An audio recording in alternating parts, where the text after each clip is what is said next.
Each made a point of supporting the other's music.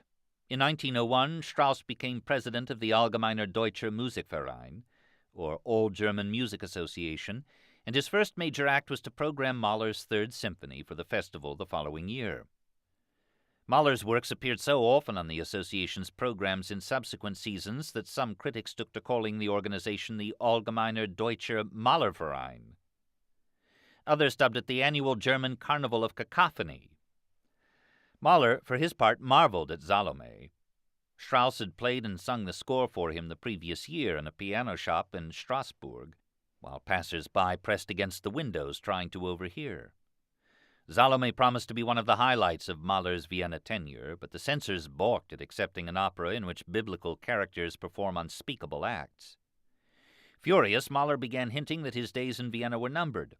He wrote to Strauss in March 1906, "You would not believe how vexatious this matter has been for me, or, between ourselves, what consequences it may have for me."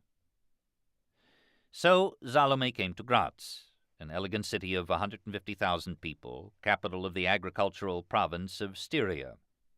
The Stadttheater staged the opera at the suggestion of the critic Ernst Dexy, an associate of Mahler's, who assured the management that it would create a succès du scandale.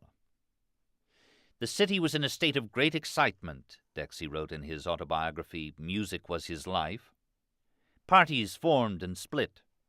Pub philosophers buzzed about what was going on. Visitors from the provinces, critics, press people, reporters, and foreigners from Vienna.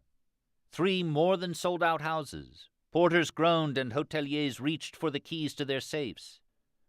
The critic fueled the anticipation with a high-flown preview article acclaiming Strauss's tone-color world, his polyrhythms and polyphony, his breakup of the narrow old tonality, his fetish ideal of the omnitonality.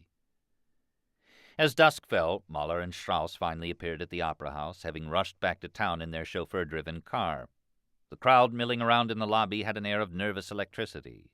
The orchestra played a fanfare when Strauss walked up to the podium, and the audience applauded stormily. Then silence descended, the clarinet played a softly slithering scale, and the curtain went up.